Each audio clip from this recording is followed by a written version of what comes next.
Morning all of you दोस्तों, आप सभी का एम के शाह क्लासेस में स्वागत है। ये लेक्चर नंबर 4 है जीव विज्ञान का, जो कि वन लाइनर वेस्ट है एनसीईआरटी सार संग्रह का। इसमें हम सभी लोग पाचन तंत्र, उत्सर्जन तंत्र और तंत्र का तंत्र, इनसे संबंधित जो है हम लोग वन लाइनर देखेंगे, जो कि आपके यहाँ से क्वेश्चन हर एग्जाम में देखने को मिलते हैं, चाहे वो पाचन तंत्र हो या उत्सर्जन तंत्र हो या तंत्र का तंत्र हो। इससे संबंधित वन लाइनर हम लोग फर्स्ट डिवीजन के साथ देखते हैं दोस्तों। इससे पहले जीव विज्ञान के 3 लेक्चर आए हैं और इसकी एक प्लेलिस्ट बनी हुई है, जिसमें भौतिक विज्ञान, रसायन विज्ञान और जीव विज्ञान की एक ही प्लेलिस्ट है। तो भौतिक विज्ञान एनसीईआरटी वन लाइनर और रसायन विज्ञान एनसीईआरटी वन लाइनर क्या कंप्लीट हो गया, उसकी प्लेलिस्ट उसी में है। साथ ही साथ जीव विज्ञान की भी इसके पहले की 3 लेक्चर भी उसी में जो है आपके उसी प्लेलिस्ट में है। तो आप लोग अगर एनसीईआरटी वन लाइनर ना देखे हो तो प्लेलिस्ट में जा कर के देख सकते हैं। और यह दोस्तों चैनल पे पहली बार हैं तो चैनल को लाइक, शेयर और सब्सक्राइब जरूर करें, क्योंकि यहाँ से क्वेश्चन आपके हर एग्जाम में देखने को मिलते हैं। तो देर न करते हुए वीडियो को शुरू करते हैं, और यदि कोई सजेशन है तो आप कमेंट बॉक्स में जो है आप कमेंट कर सकते हैं। तो देर न करते हुए शुरू करते हैं। इसमें पहला जो है देखिए, पहला पॉइंट दिया हुआ है लार। दोस्तों लार किसके पाचन में सहायक होता है? तो लार जो है दोस्तों स्टार्च के पाचन में सहायक होता है। वेरी वेरी इंपॉर्टेंट, कई बार ये पूछा गया है। अगला पॉइंट कह रहा है कि वसा का जो पाचन है वो करने वाला जो लाइपेज है, लाइपेज नामक एक एंजाइम है, वो किस अंग द्वारा स्रावित होता है? तो लाइपेज जो एंजाइम है वो दोस्तों अग्नाशय के द्वारा ये स्रावित होता है। इम्पोर्टेंट है, पूछा गया है कि वसा का जो पाचन होता है, वसा का मतलब जो तेलीय या जो वसा होती है, चर्बी जिसे कहते हैं, करने वाले जो लाइपेज नामक एंजाइम जो होता है वो दोस्तों अग्नाशय द्वारा स्रावित होता है। अगला पॉइंट कह रहा है कि लाइपेज द्वारा वसा के जो जलीय अपघटन है, जो जलीय अपघटन के पश्चात क्या प्राप्त होता है? तो जलीय अपघटन के पश्चात दोस्तों वसीय अम्ल और ग्लिसरॉल प्राप्त होता है। वसीय अम्ल और ग्लिसरॉल प्राप्त होता है ये लाइपेज द्वारा वसा को जलीय अपघटन के बाद। अगला पॉइंट कह रहा है कि कौन सा पाचक जो है वो हार्मोन छोटी आंत से स्रावित होता है? तो छोटी आंत से स्रावित होने वाला जो हार्मोन है दोस्तों वो है सीक्रेटिन। ये हार्मोन आपकी छोटी आंत से स्रावित होता है। अगला पॉइंट कह रहा है कि पित्त का संचयन दोस्तों कहाँ होता है? वेरी वेरी इंपॉर्टेंट है, कई बार ये विभिन्न एग्जामों में पूछा गया है। तो पित्त का जो संचयन होता है वो दोस्तों पित्ताशय में होता है। और अगला है पित्त, जिसे बाइल कहते हैं। बाइल का निर्माण दोस्तों, इसका निर्माण होता है यकृत में, संचय होता है पित्ताशय में, और ये वसा को वसीय अम्ल में तोड़कर पाचन में जो है सहायता पहुंचाता है। तो दोस्तों पित्त का जो संचय होता है वो पित्ताशय में, और पित्त का निर्माण जो होता है वो यकृत में होता है, और ये वसा को वसीय अम्ल में तोड़कर पाचन में सहायता पहुंचाता है। अगला पॉइंट है, कह रहा है कि किस अंग में प्रोटीन का पाचन पूर्ण होता है? यानी जो प्रोटीन होता है हमारे शरीर में वो किस अंग में इसका जो है पाचन होता है? तो वो दोस्तों आंत में होता है। यानी प्रोटीन का पाचन पूरी तरीके से पूरा होता है वो आंत में होता है। अगला कह रहा है अमाशय की भित्ति से कौन सा हार्मोन स्रावित होता है? तो अमाशय की भित्ति से दोस्तों गैस्ट्रिन जो है ये हार्मोन है, ये स्रावित होता है। दोस्तों जो ये चैप्टर के आपके वन लाइनर हैं, बहुत ही इंपॉर्टेंट है, बहुत बड़ा वीडियो नहीं, छोटा है, वन लाइनर है, आप लोग देख लीजिए। आपके जो है हर एग्जाम में आपके क्वेश्चन यहाँ से देखने को मिलते हैं। अगला पॉइंट कह रहा है कि लार का टाइलिन जो एंजाइम है, लार का टाइलिन एंजाइम किस माध्यम में क्रियाशील होता है? तो ये दोस्तों हल्के अम्लीय माध्यम में क्रियाशील होता है। इंपॉर्टेंट है, लार का जो टाइलिन एंजाइम है ये किस माध्यम से क्रियाशील होता है? तो हल्के अम्लीय माध्यम में। अगला पॉइंट कह रहा है अमाशय की जो दीवार होती है, तो दीवार का पेशीय संकुचन, अमाशय की दीवार का पेशीय संकुचन क्या कहलाता है? तो दोस्तों ये क्रमांकुचन कहलाता है। क्रमांकुचन कहलाता है ये अमाशय की दीवार का जो पेशीय संकुचन है वो क्रमांकुचन कहलाता है। अगला पॉइंट करा कि पाचन तंत्र के किस रस में कोलेस्ट्रॉल पाया जाता है, यानी पाचन तंत्र का एक कौन सा रस है, पाचन तंत्र के किस रस में कोलेस्ट्रॉल पाया जाता है, तो दोस्तों पित्त में कोलेस्ट्रॉल पाया जाता है। और आगे अगला पॉइंट हम लोग देखते हैं। अगला पॉइंट कह रहा है कि कार्बोहाइड्रेट किस रूप में शरीर में संग्रहित होता है, यानी जो कार्बोहाइड्रेट है वो हमारे शरीर में इकट्ठा होता है, संचय होता है। तो ये पूछ रहा है कि शरीर में किस रूप में संग्रहित होता है, तो ये दोस्तों ग्लाइकोजन के रूप में इकट्ठा होता है। अगला पॉइंट कह रहा है कि अमाशय में भोजन के जो जीवाणु होते हैं, अमाशय में भोजन की जीवाणु को कौन नष्ट करता है, तो जो नष्ट करता है वो दोस्तों HCl, यानी अमाशय में भोजन के जीवाणु को HCl नष्ट करता है।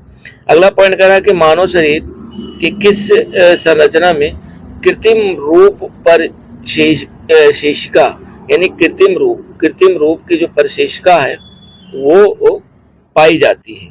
तो मानव शरीर के किस संरचना में, इस संरचना पूछ रहा है कि मानव शरीर के किस संरचना में कृत्रिम रूप परिशेषिका पाई जाती है, तो ये दोस्तों बड़ी आंत में पाई जाती है। और ध्यान रखिएगा क्वेश्चन आपके बहुत ही मतलब पॉइंटर आपके बहुत इंपॉर्टेंट हैं। अगला पॉइंट कह रहा है कि मानव शरीर का वह जो ग्लाइकोजन के रूप में कार्बोहाइड्रेट का भंडारण करता है, यानी कार्बोहाइड्रेट का जो भंडार करने वाला जो है ग्लाइकोजन है वो कौन सा है, वो दोस्तों यकृत है। अगला पॉइंट कह रहा है कि एक स्तनधारी में सबसे बड़ी जो ग्रंथि होती है वह कौन सी होती है, तो एक स्तनधारी में जो सबसे बड़ी ग्रंथि होती है वो दोस्तों यकृत होती है। और नेक्स्ट पॉइंट है कि अग्नाशय मानव शरीर की दूसरी सबसे बड़ी ग्रंथि, ये भी ध्यान रखिएगा, मानव शरीर की सबसे बड़ी ग्रंथि यकृत है और दूसरी सबसे बड़ी ग्रंथि जो है वो आपका अग्नाशय है। सवाल अग्नाशय पे भी कई बार पूछा गया है, यकृत पे, यानी ऐसा कोई पॉइंट नहीं जिसपे क्वेश्चन जो है आज के आपका इतना इम्पोर्टेंट पॉइंट है कि हर पॉइंट पे जो है क्वेश्चन आपके बने हुए हैं। अगला पॉइंट करा कि पीलिया से कौन सा अंग दोस्तों प्रभावित होता है, इंपॉर्टेंट है, कई बार ये पूछा गया है। तो ये यकृत, पीलिया रोग से दोस्तों यकृत सबसे ज्यादा प्रभावित होता है। अगला करा कि पाचन क्रिया के समय जब आप पाचन क्रिया यानी हो रहा हो तो आहार नाल में जो स्टार्च होता है, आहार नाल में स्टार्च का अंतिम उत्पाद क्या होता है, तो अंतिम उत्पाद दोस्तों ग्लूकोज होता है। यानी पाचन क्रिया संपन्न हो गई, पाचन क्रिया संपन्न होने के बाद आहार नाल में स्टार्च का जो अंतिम उत्पाद होगा वो ग्लूकोज का निर्माण होगा।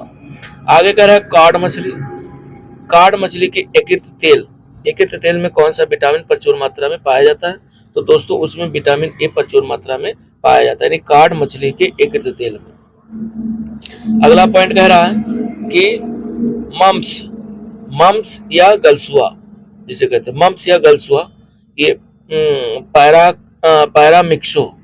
मम्स या गलसुआ पैरामिक्सो वायरस द्वारा फैलाई जाने वाली बीमारी है।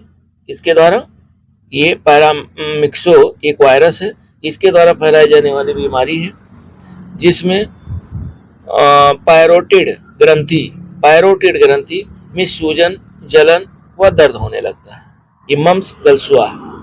और जो मम्स होते नहीं, जो इसे देहात में कहते हैं गल्ला बीबी। अगला पॉइंट कह रहा है कि लैंगरहैंस की जो दूबकाएं होती हैं वो किस अंग में उपस्थित होती हैं, तो लैंगरहैंस की जो दूबकाएं होती हैं वो दोस्तों अग्नाशय में उपस्थित होती हैं। कहाँ उपस्थित होती हैं, अग्नाशय में। अगला पॉइंट हम लोग देखते हैं, मानव शरीर के किस एक अंग से हार्मोन के साथ साथ पाचक एंजाइमों का भी श्रावण होता है, तो वो दोस्तों अग्नाशय में होता है। वेरी वेरी इंपॉर्टेंट है, ध्यान रखिएगा। और अगला है कह रहा है जठर ग्रंथि किस अंग में पाई जाती है, तो जठर ग्रंथि भी दोस्तों आपके अमाशय में पाई जाती है।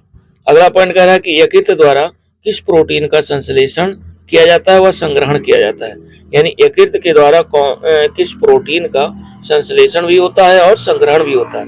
तो वो दोस्तों जो प्रोटीन है उस प्रोटीन का नाम है फाइब्रिनोजेन और प्रोथ्रोम्बिन।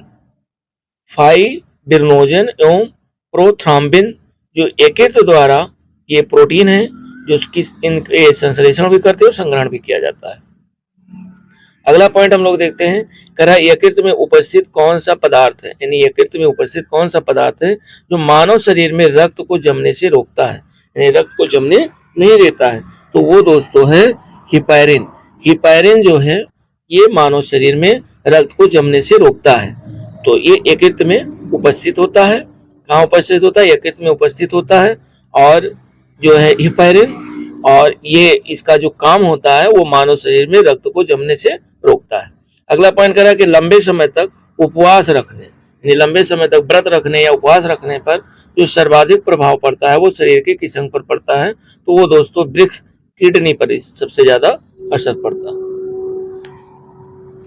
नेक्स्ट पॉइंट कह रहा है कि मानव शरीर में जो पाचन का अधिकांश भाग होता है वो किस अंग में संपन्न होता है? तो मानव शरीर में जो पाचन का अधिकांश भाग होता है वो दोस्तों छोटी आंत में सबसे ज्यादा संपन्न होता है, यानी सबसे ज्यादा जो पाचन की क्रिया होती है छोटी आंत में होती है। अगला पॉइंट कह रहा है कि मानव शरीर में जो छोटी आंत होती है वो अवशोषण के लिए होती है, यानी वो अवशोषण करती है, ऑब्जर्व करती है। अगला पॉइंट कह रहा है कि मानव शिशु के जन्म, जब मानव में जो शिशु होते, छोटे बच्चे होते हैं, जब जन्म लेते हैं तो जन्म के 6 महीने के बाद दांत निकलना प्रारंभ होता है, यानी जब छोटे बच्चे होते हैं और जब जन्म होता है, जन्म के 6 महीने बाद उनके दांत निकलना शुरू होता है।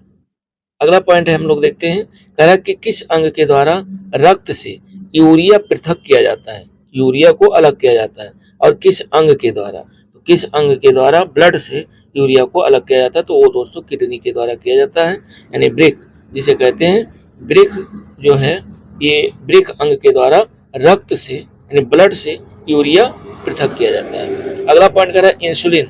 इंसुलिन में कौन सी धातु उपस्थित होती है दोस्तों? तो इंसुलिन में जस्ता धातु उपस्थित होती है।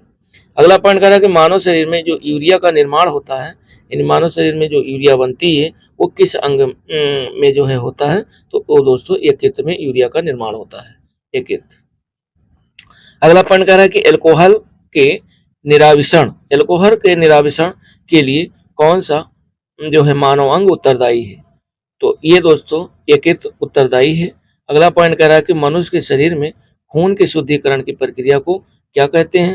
यानी मानव शरीर में जो खून शुद्ध होता है, तो खून शुद्ध होता है, उस प्रक्रिया को यानी उस प्रोसेस को क्या कहते हैं? तो उसको कहते हैं रक्त अपोहन। रक्त अपोहन के द्वारा जो है मानव शरीर का जो खून होता है वो शुद्धिकरण होता है। अगला पॉइंट कह रहा है कि मानव शरीर से उत्सर्जित जो सर्वाधिक विषाक्त पदार्थ है वह कौन सा है? तो वो दोस्तों अमोनिया है। अमोनिया जो कि मानव शरीर में उत्सर्जित सबसे ज्यादा विषाक्त पदार्थ है और वो है अमोनिया। अगला है मूत्र की मात्रा का नियंत्रक कौन होता है? यानी मूत्र की जो मात्रा होती है उसको नियंत्रण कौन करता है? तो वो होता है एडीएच, यानी एंटी डाययूरेटिक और हार्मोन योम एल्डोस्टेरोन। एल्डोस्टेरोन जो है ये 2 हार्मोन है जो मूत्र की मात्रा को नियंत्रण करते हैं।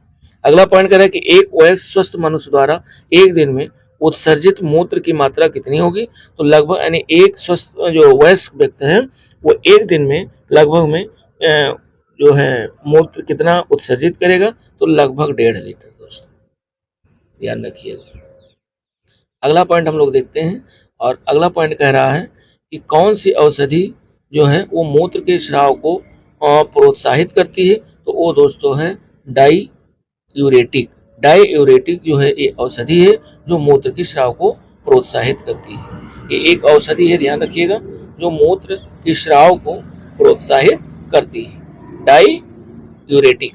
अगला पॉइंट कह रहा है कि विल्स रोग एक है में कौन सा अंग प्रभावित होता है? तो विल्स रोग में दोस्तों वृक्क यानी किडनी प्रभावित होती है। अगला पॉइंट कह रहा है कि हेमिकार्डेटा संघ के जो जीव होते हैं, हेमिकार्डेटा संघ के जीवों में किस अंग के द्वारा उत्सर्जन होता है?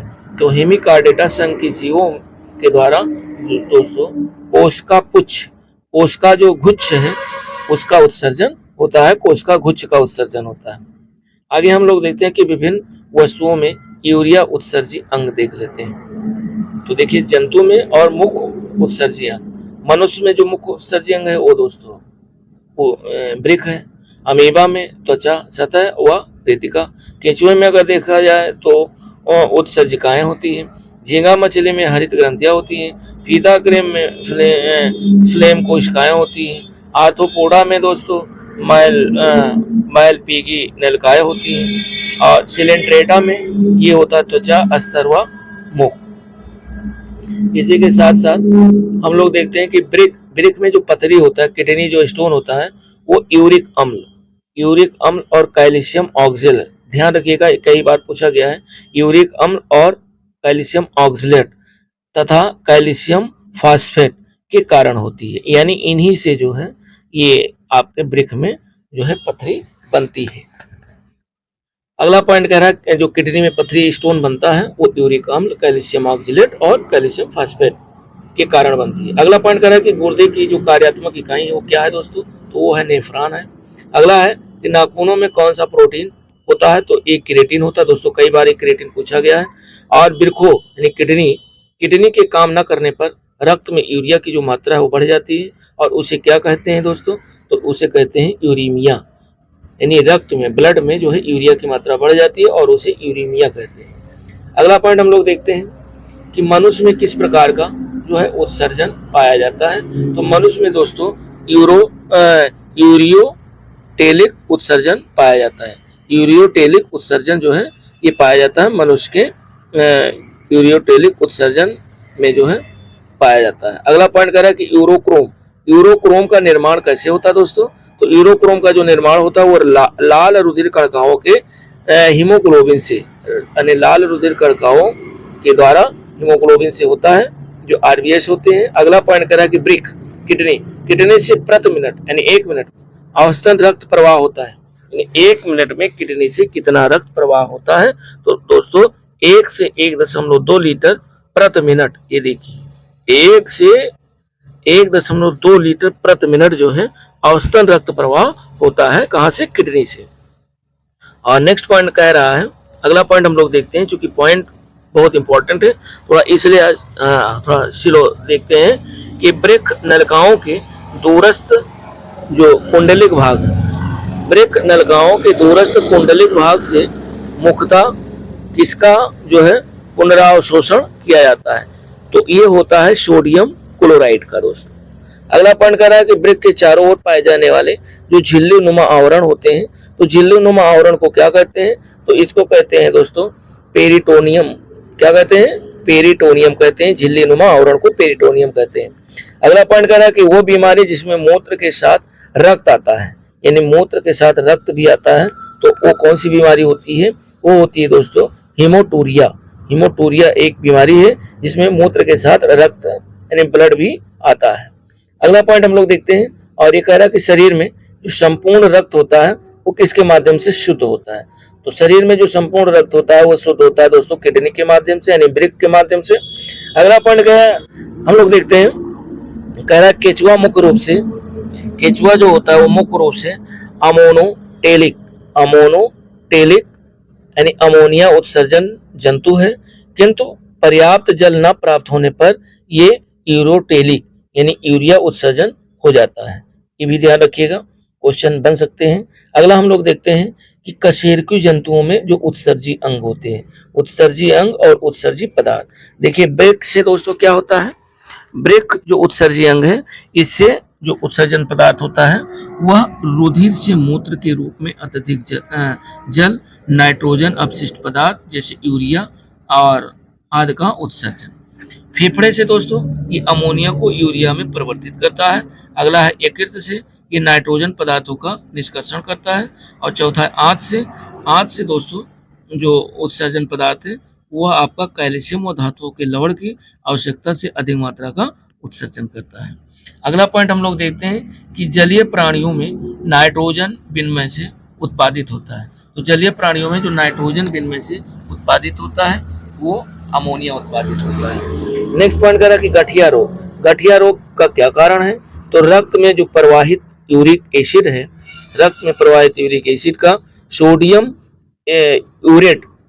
यूरेट के क्रिस्टलों के रूप में जोड़ों में एकत्रित होना ही गठिया रोग बन जाता है।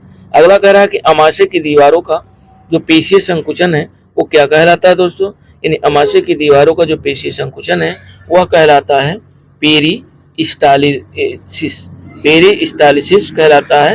ये अमाशय की दीवारों का पेशीय संकुचन। अगला पॉइंट हम लोग देखते हैं कि मानव शरीर की प्रतवर्ती जो क्रिया है, प्रतवर्ती क्रिया का नियंत्रण केंद्र कहाँ होता है? तो ये दोस्तों होता है मेंडुला ऑब्लांगेटा में।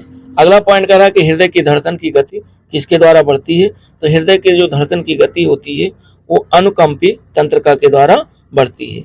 अगला पॉइंट कह रहा है कि प्रेरक कौशल मस्तिष्क के कौन से भाग के साथ संबंधित है? तो प्रेरक कौशल जो है मस्तिष्क के ललाट भाग से संबंधित है।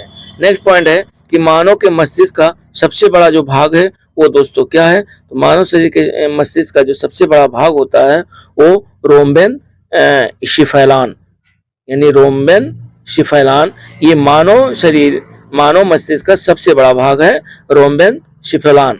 अगला पॉइंट कह रहा है कि तंत्रिका तंत्र के अध्ययन को तांत्रिका विज्ञान कहा जाता है। इन्हें तंत्रिका तंत्र के अध्ययन को तंत्रिका विज्ञान कहा जाता है। अगला पॉइंट कह रहा है कि कम नींद आने के लिए किस चिकित्सा शब्दावली का प्रयोग किया जाता है? तो दोस्तों अनिद्रा, यानी जब कम नींद आती है तो जो चिकित्सीय शब्दावली है उसके लिए जो यूज किया जाता है वो अनिद्रा का यूज किया जाता है। कहते नहीं बहुत कम नींद आ रही, तो इसके मतलब वो अनिद्रा। अगला पॉइंट कह रहा है कि मस्तिष्क का कौन सा भाग जो है गुरुत्वाकर्षण के विरुद्ध शरीर का समर्थन करता है? तो यानी मस्तिष्क का कौन सा भाग है जो गुरुत्वाकर्षण के विरुद्ध शरीर का समर्थन करता है? तो वो दोस्तों है अंतराली केंद्रक। अंतराली जो केंद्रक है यह मस्तिष्क का वो भाग है जो गुरुत्वाकर्षण के विरुद्ध शरीर का समर्थन करता है। और नेक्स्ट पॉइंट हम लोग देखते हैं कि औसतन एक सामान्य मानव मस्तिष्क का भार कितना होता है? तो औसतन एक सामान्य मानव मस्तिष्क का जो भार होता है वो 1.36 किलोग्राम होता है। अगला पॉइंट है कि शरीर में जो प्रतवर्ती क्रियाएं हैं उनका जो नियंत्रण एवं समन्वय कौन होता है? तो वो दोस्तों मेरुरज्ज होता है। यानी किसका? शरीर में प्रतवर्ती जो क्रियाएं हैं उनका नियंत्रण करता है और समन्वय करता है, सामंजस्य स्थापित करता है। और वो कौन सा जो है अंग है? तो वो दोस्तों मेरुरज्ज है। अगला पॉइंट हम लोग देखते हैं कि सेरेब्रल है, सेरेब्रल पॉल्सी का जो है मस्तिष्क संबंधी विकार है जो सामान्य छोटे बच्चों में पाया जाता है। अगला पॉइंट कह रहा है कि तंत्र का विकास सर्वप्रथम किस जीव में माना जाता है? तो वो दोस्तों हाइड्रा में माना जाता है। नेक्स्ट पॉइंट है कि मनुष्य में कपालीय तंत्रिकाओं की जो संख्या है वो कितनी होती है? तो मनुष्य में कपालीय तंत्रिकाओं की संख्या दोस्तों 12 जोड़ी होती है। ध्यान रखिएगा।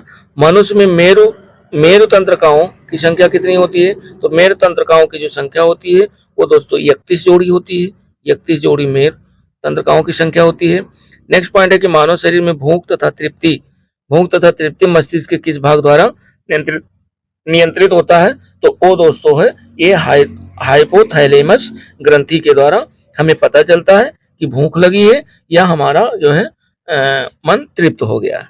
अगला पॉइंट कह रहा है कि डिसलेक्सिया दोस्तों ये एक बीमारी है जो कि बीमारी मानव शरीर के किस अंग से संबंधित है? तो डिसलेक्सिया जो बीमारी है वो दोस्तों मानव शरीर के मस्तिष्क से संबंधित है। अगला पॉइंट हम लोग देखते हैं। अगला पॉइंट कह रहा है कि शरीर के अन्य सभी अंगों की तुलना में किस अंग को ऑक्सीजन की आवश्यकता सबसे अधिक होती है? तो वो दोस्तों मस्तिष्क को ऑक्सीजन की आवश्यकता सबसे अधिक होती है।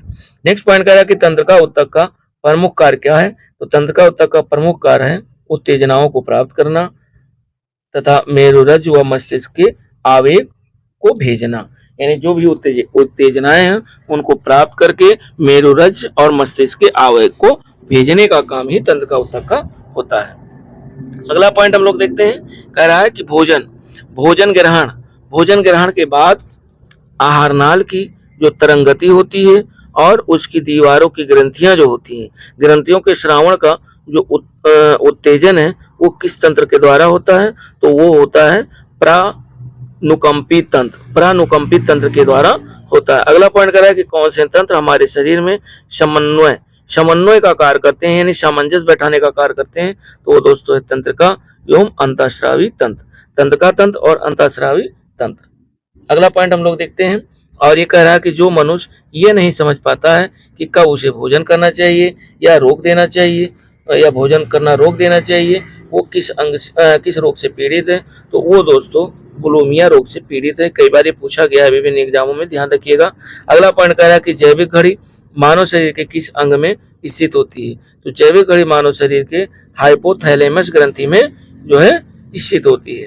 अगला है एपिथैलेमस। एपिथैलेमस ग्रंथियां से जो है निर्मित होता है, क्या निर्मित होता है, तो ये निर्मित होता है पीनियल ग्रंथि और हैबेन्यूला, ये दो ग्रंथियां हैं जो कि निर्मित होती हैं किससे, एपिथैलेमस ग्रंथि से। अगला पॉइंट हम लोग देखते हैं, और अगला पॉइंट कह रहा है कि मानव शरीर का कौन सा भाग अल्जाइमर रोग से प्रभावित होता है, तो अल्जाइमर रोग से दोस्त प्रभावित होता है वो मस्तिष्क प्रभावित होता है। अगला पॉइंट है कि मांसपेशियों के रेशों में आवेग संचरण, यानी मांसपेशियों के रेशे में आवेग संचरण के लिए किस पदार्थ की आवश्यकता होती है, तो वो दोस्तों होती है सोडियम पदार्थ की आवश्यकता होती है। यानी मांसपेशियों के रेशे में आवेग संचरण के लिए जो पदार्थ की आवश्यकता होती है वो सोडियम। अगला पॉइंट करा कि मनुष्य का जो मस्तिष्क है वो कितने भागों में विभाजित होता है, तो दोस्तों मनुष्य का मस्तिष्क 3 भागों में विभाजित होता है, और वो 3 भाग हैं सेरेब्रम, सेरेबेलम और ब्रेन स्टेम। नेक्स्ट पॉइंट हम लोग देखते हैं। नेक्स्ट पॉइंट कह रहा है कि न्यूरॉन का बाहर निकला हुआ लंबा भाग क्या कहलाता है, तो वो दोस्तों तंत्रिकाक्ष कहलाता है। नेक्स्ट पॉइंट कह रहा है कि तंत्रिका कोशिकाओं के तंत्रिकाक्ष के चारों ओर किस पदार्थ का आवरण पाया जाता है, तो वो दोस्तों मेलिन पदार्थ का आवरण पाया जाता है। नेक्स्ट पॉइंट कह रहा है कि सुई चुभाने पर किस अंग में पीड़ा का अनुभव नहीं होता है, तो मस्तिष्क में पीड़ा का अनुभव नहीं होता है। नेक्स्ट पॉइंट है कि मानव के जन्म के पश्चात किस अंग में कोशिका विभाजन नहीं होता है, तो दोस्तों तंत्रिका कोशिका में विभाजन नहीं होता है, बाकी सभी कोशिकाओं में विभाजन होता है। क्योंकि तंत्रिका जो कोशिकाएं होती हैं, जो नसें होती हैं, उसमें जो है कुछ विभाजन ना तो वृद्धि होती है और ना ही कमी होती है। अगला हम लोग देखते हैं चिकित्सीय उपकरण और उपयोग। ये क्वेश्चन दोस्तों मैचिंग में पूछे जा सकते हैं, वन लाइनर और कोट वाले भी बन सकते हैं। जैसे सीटी स्कैन जो चिकित्सीय उपकरण है, इसका उपयोग शरीर में जो है असामान्यता के लिए उपयोग किया जाता है, और इलेक्ट्रोकार्डियोग्राफ का प्रयोग हृदय में विकार का पता लगाने के लिए। ऑटो एनालाइजर का प्रयोग जैव रासायनिक तत्वों की जांच के लिए। पेसमेकर का दोस्तों, पेसमेकर कई बार पूछा गया है। पेसमेकर का जो संबंध होता है वो हृदय की गति नियंत्रित करने में प्रयोग किया जाता है। नेक्स्ट पॉइंट कह रहा है कि मानव मस्तिष्क का कौन सा भाग वृद्धि, स्मृति और तर्क का केंद्रक होता है, तो वो दोस्तों होता है सेरिब्रम। क्या होता है, सेरिब्रम होता है। और नेक्स्ट और लास्ट पॉइंट है कि दो तंत्रिका कोशिकाओं के मिलन को क्या कहते हैं, तो उसे कहते हैं सिनेप्स। क्या कहते हैं, सिनेप्स। दो तंत्रिका कोशिकाओं के मिलन को सिनेप्स के नाम से जाना जाता है। तो दोस्तों ये वीडियो बहुत बड़ी नहीं है, छोटी है, लेकिन बहुत ही इम्पोर्टेंट है, और लास्ट तक देखने के लिए धन्यवाद। और एक चीज़ और ध्यान रखिएगा कि ये जो है भौतिक विज्ञान, रसायन विज्ञान और जीव विज्ञान की एक ही प्लेलिस्ट बनी हुई है, जिसमें हमारा जो है भौतिक विज्ञान और रसायन विज्ञान की NCERT वन लाइनर कंप्लीट हो गया है। साथ साथ ये जीव विज्ञान का 4था लेक्चर है, बस मुश्किल से 4-5 लेक्चर और जीव विज्ञान के आएंगे तो ये भी कंप्लीट हो जाएगा। और प्लेलिस्ट इसकी एक ही है, एक ही में तीनों चीज़ें डाली जा रही हैं। तो यदि आप लोग पिछली वीडियो ना देखे हो तो प्लेलिस्ट में जा करके देख सकते हैं। साथ ही साथ NCERT वन लाइनर हमने जो है इंडियन पॉलिटी कंप्लीट कर ली, प्लेलिस्ट बनी हुई है। साथ ही साथ वर्ड जो है ज्योग्राफी कंप्लीट हो गया है, पर्यावरण पारिस्थितिकी कंप्लीट हो गया है, और इंडियन ज्योग्राफी, इंडियन पॉलिटी, ये सारे टॉपिक जो है NCERT वन लाइनर कंप्लीट है। आप जो है अलग अलग प्लेलिस्ट बनी हुई है, chapter by chapter, lecture by lecture, तो चाहे तो आप जा करके देख सकते हैं, वॉच कर सकते हैं, और आप एग्जाम में अच्छा स्कोर करें। दोस्तों मिलते हैं नेक्स्ट वीडियो के साथ, तब तक के लिए नमस्कार।